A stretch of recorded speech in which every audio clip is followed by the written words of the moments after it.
इस दुनिया में सच अक्सर एक अकेली लौ की तरह होता है, जो सहमति के तूफान में फड़फड़ा रही होती है। हम एक ऐसी वास्तविकता में जीते हैं जिसे बहुमत ने बनाया है।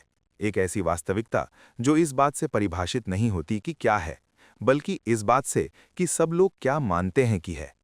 लेकिन तब क्या होता है जब वो सामूहिक सहमति एक बुनियादी गलती पर आधारित हो? तब क्या होता है जब बहुमत अपने साझा भ्रम में ये तय कर ले कि वो एक व्यक्ति जो स्पष्ट रूप से देख रहा है वही पागल है? ये केवल एक दार्शनिक प्रश्न नहीं है, ये मानव इतिहास की कहानी है। ये हर उस रहस्यवादी, हर क्रांतिकारी, हर जागृत आत्मा की कहानी है जिसने समाज के आरामदायक झूठों का खंडन करने वाला सच बोलने की हिम्मत की है। ये सुकरात की कहानी है जिसने जहर का प्याला पिया। जीसस की कहानी है जो सूली पर चढ़े। मंसूर अल हल्लाज की कहानी है जिसे काट दिया गया।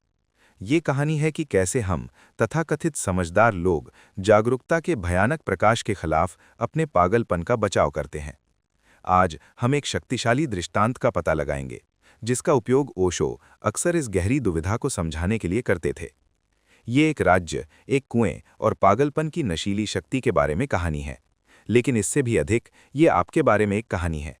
ये उन विकल्पों के बारे में कहानी है जो आप हर दिन करते हैं, कन्फर्म करना और सुरक्षित रहना, या जागना और मुक्त होना। जादूगर का श्राप। एक समय की बात है, एक दूर के राज्य में एक शक्तिशाली जादूगर आया।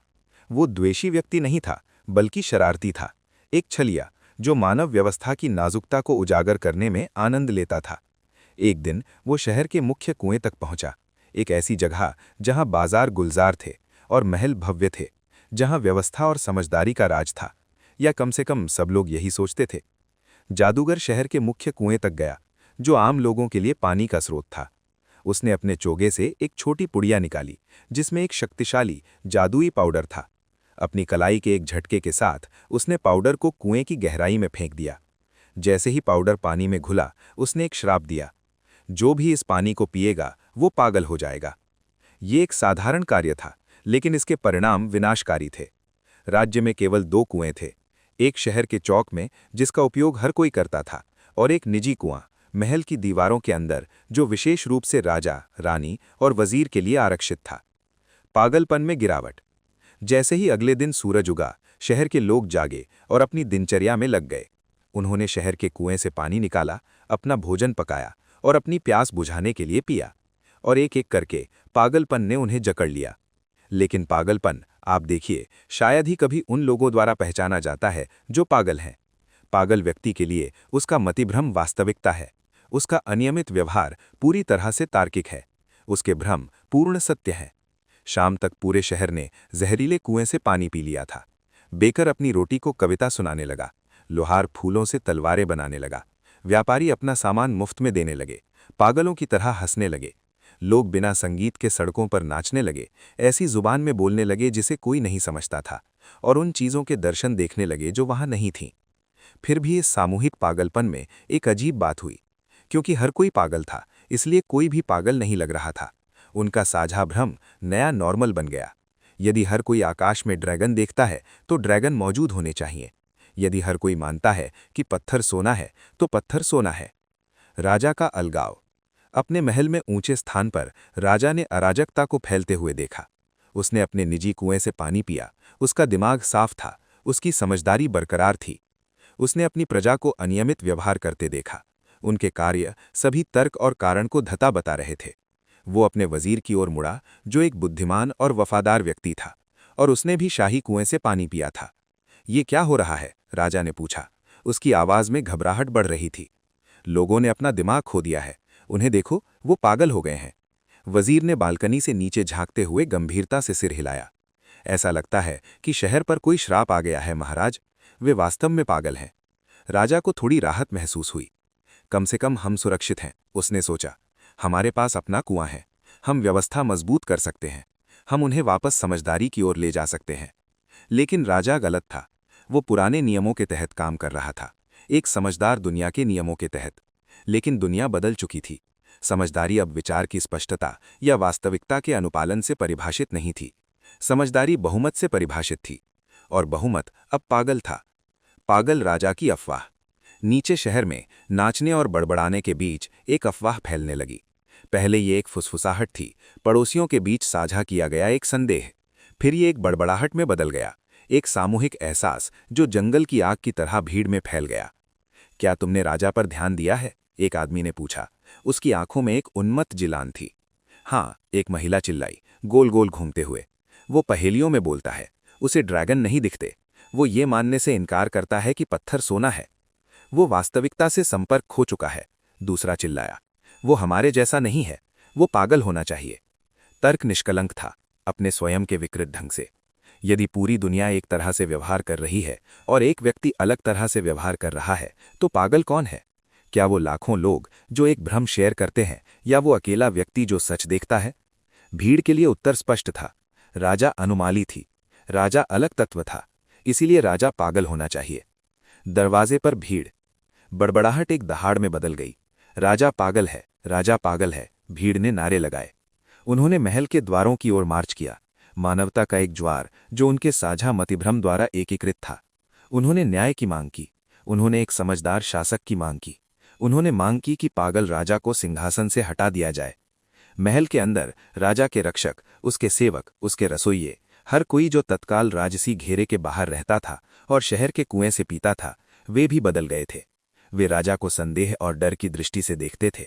वे उसकी पीठ पीछे फुसफुसाते थे। राजा ने खुद को अलग थलग पाया, एक पागलपन के समुद्र से घिरा हुआ जो तेजी से करीब आ रहा था।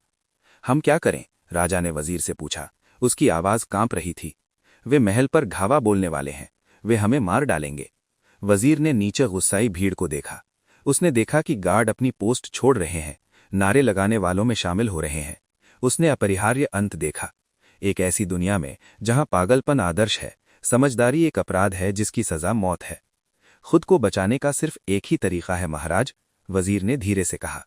मुझे बताओ, राजा चिल्लाया। मैं कुछ भी करूंगा। क्या हमें भागना चाहिए? क्या हमें लड़ना चाहिए? हम उनसे लड़ नहीं सकते, वजीर ने जवाब दिया। वे बहुत अधिक हैं और हम भाग नहीं सकते, क्योंकि ऐसी कोई जगह नहीं है जहां ये पागलपन न पहुंचा हो। नहीं महाराज, यदि आप राजा बने रहना चाहते हैं, यदि आप अपना जीवन बचाना चाहते हैं, तो केवल एक ही समाधान है। वजीर ने शहर के चौक की ओर इशारा किया। आपको शहर के कुएं पर नीचे जाना होगा, आपको पानी पीना होगा। राजा भयभीत हो गया। पानी पीऊं? लेकिन मैं पागल हो जाऊंगा, मैं भी उन सब की तरह अपना दिमाग खो दूंगा। हाँ, वजीर ने कहा, लेकिन तब आप उनके जैसे होंगे। आप उन्हें समझेंगे और वे आपको समझेंगे।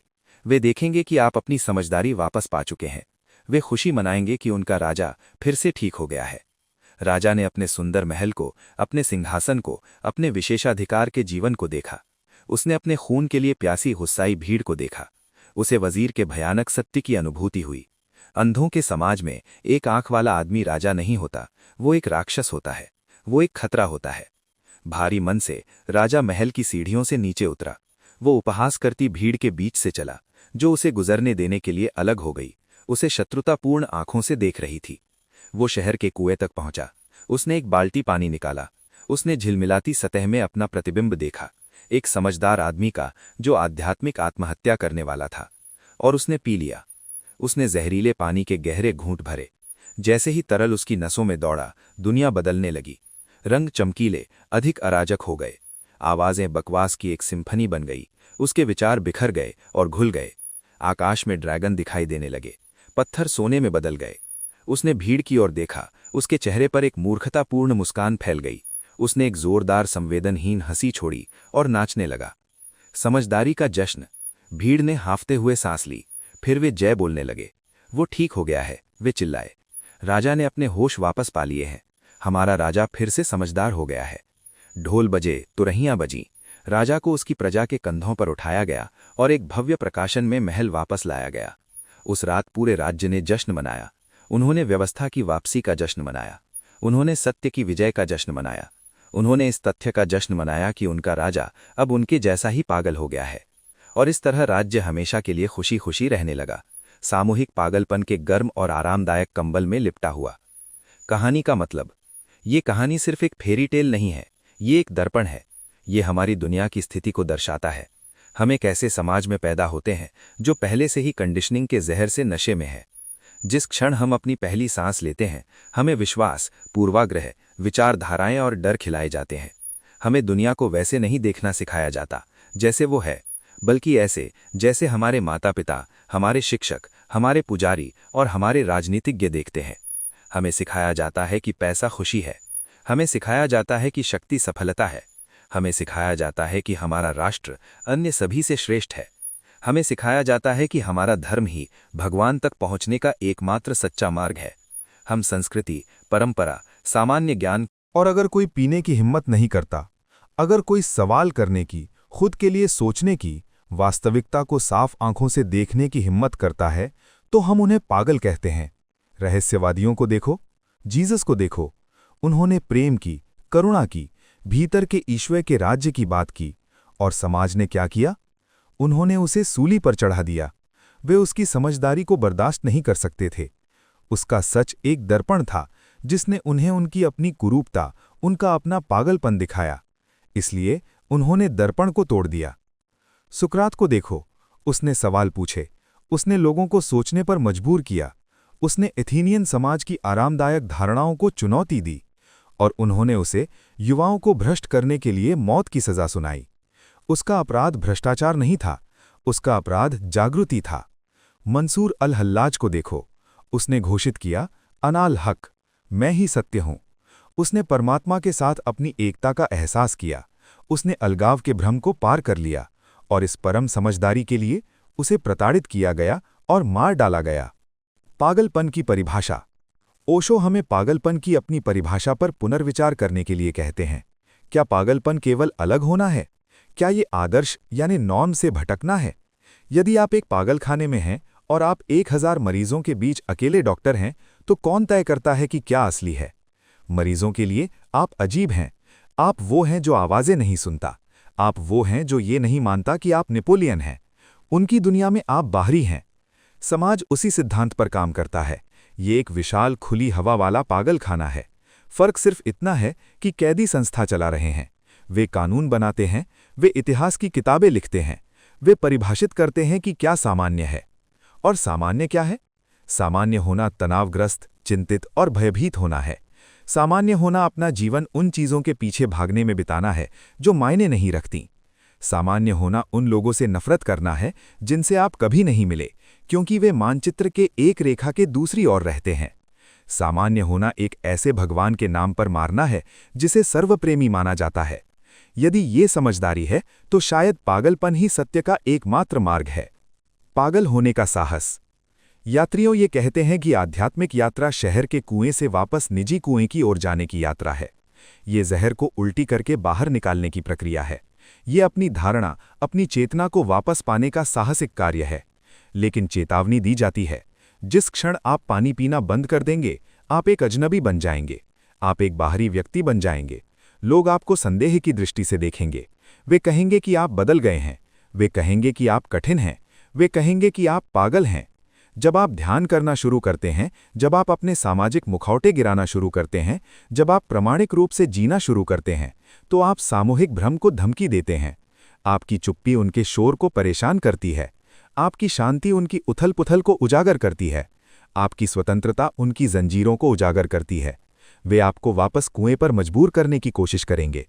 वे साथियों के दबाव, उपहास, बहिष्कार का उपयोग करेंगे। वे कहेंगे, वापस आओ, हमारे जैसे बनो, सामान्य बनो।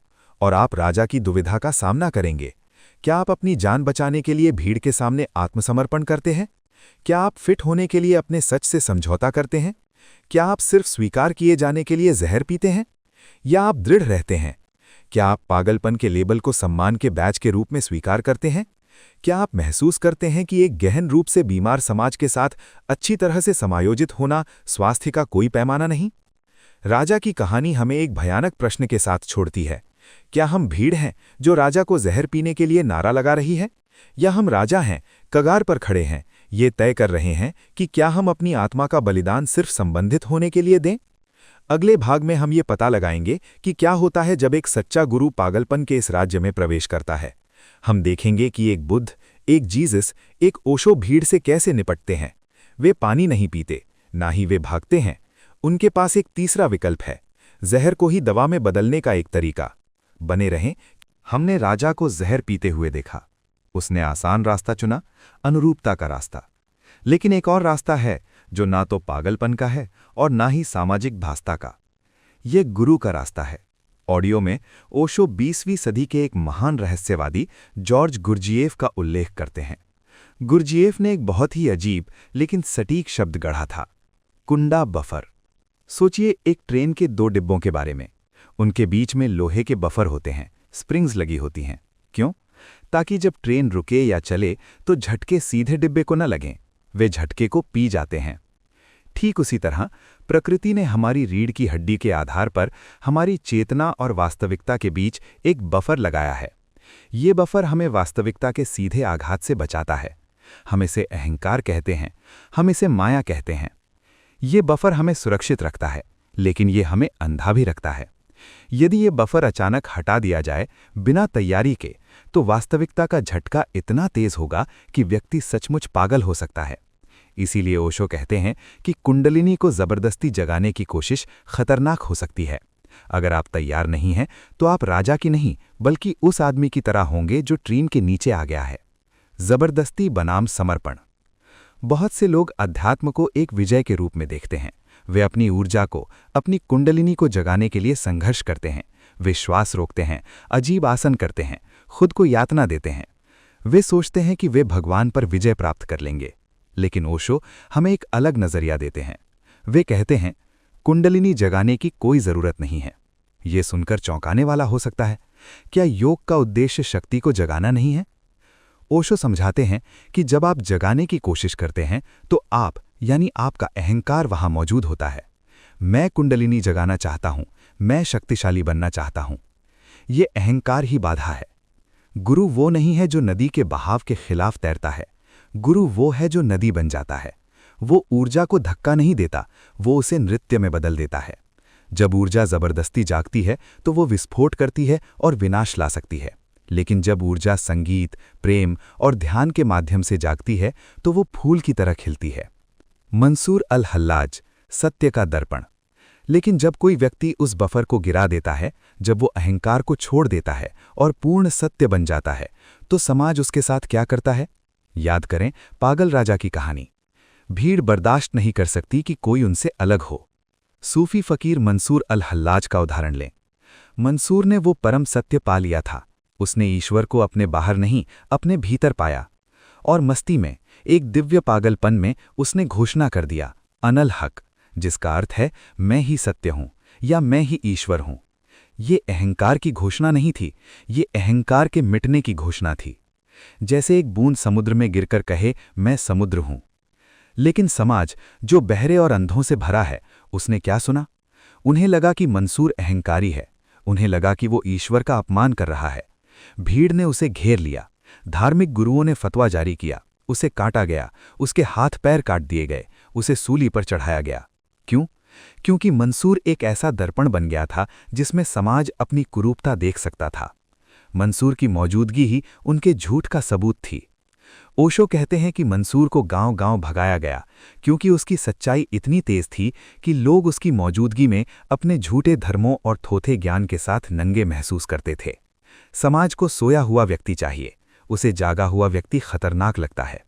जीसस को सूली पर चढ़ाना, सुकरात को जहर देना, मंसूर को मारना, ये सब उसी डर का परिणाम है। डर इस बात का कि कहीं ये पागल हमें हमारी नींद से जगा न दें। निजिंस्की, वो छलांग जो विज्ञान को चुनौती देती थी। तो फिर एक साधक क्या करे? क्या वो राजा की तरह जहर पी ले या मंसूर की तरह मारा जाए? एक तीसरा रास्ता है। वो रास्ता है होने देना, करना नहीं, बस होना। ओशो 20वीं सदी के महानतम बैले नर्तक निजिंस्की की एक अद्भुत कहानी सुनाते हैं। निजिंस्की कोई साधारण नर्तक नहीं था। जब वो मंच पर कूदता था तो वो गुरुत्वाकर्षण के नियमों को तोड़ता हुआ प्रतीत होता था। वैज्ञानिक हैरान थे। भौतिकी के नियम कहते हैं कि जब कोई कूदता है तो वो उसी गति से नीचे आता है, लेकिन निजिंस्की हवा में ऊपर जाता, वहां एक पल के लिए रुकता और फिर एक पंख की तरह धीरे धीरे नीचे आता। ये असंभव था। जब लोगों ने निजिंस्की से पूछा, तुम ये कैसे करते हो, इसका रहस्य क्या है, तो निजिंस्की ने जो जवाब दिया वो अध्यात्म का सार है। उसने कहा, मैं ये नहीं करता। जब मैं इसे करने की कोशिश करता हूं तो ये कभी नहीं होता। ये केवल तभी होता है जब मैं नहीं होता। जब मैं अपने नृत्य में इतना खो जाता हूं कि निजिंस्की मिट जाता है, तब वो छलांग लगती है। ये ध्यान है। ये अहंकार का बफर हटना है। जब कर्ता मिट जाता है तो परमात्मा आपके माध्यम से कार्य करता है।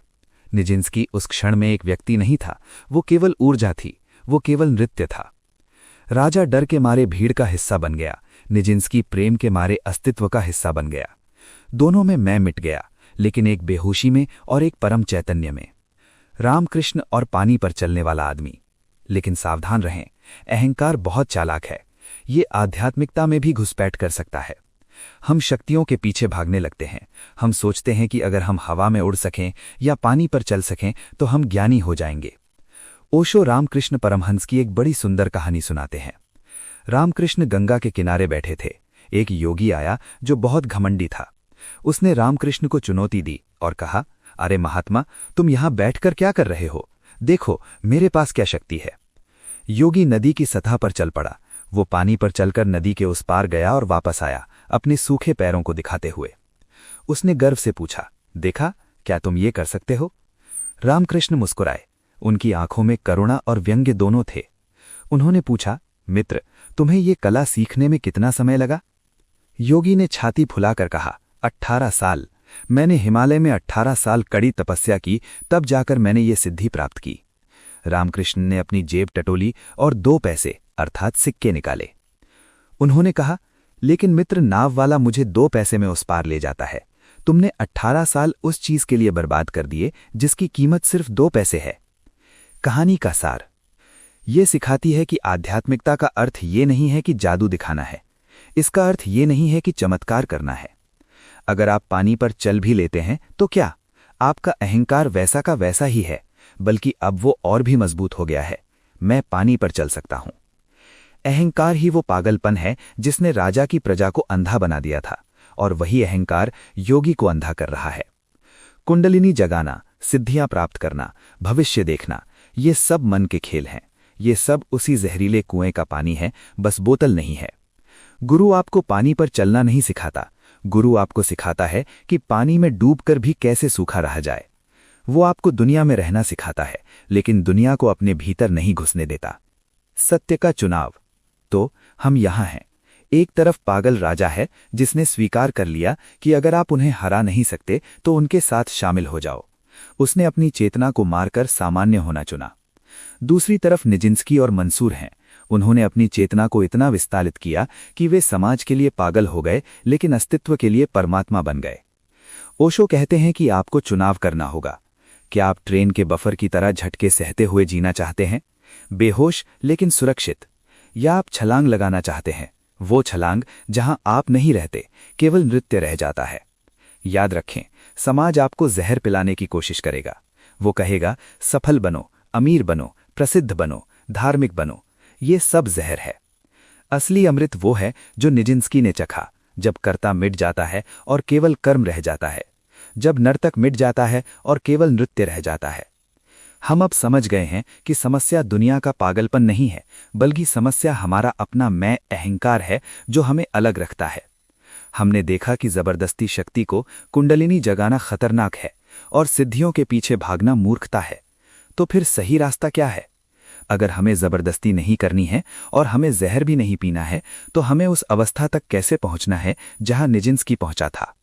वो कौन सी विधि है जो हमें बिना पागल हुए अहंकार को गिराने में मदद कर सकती है?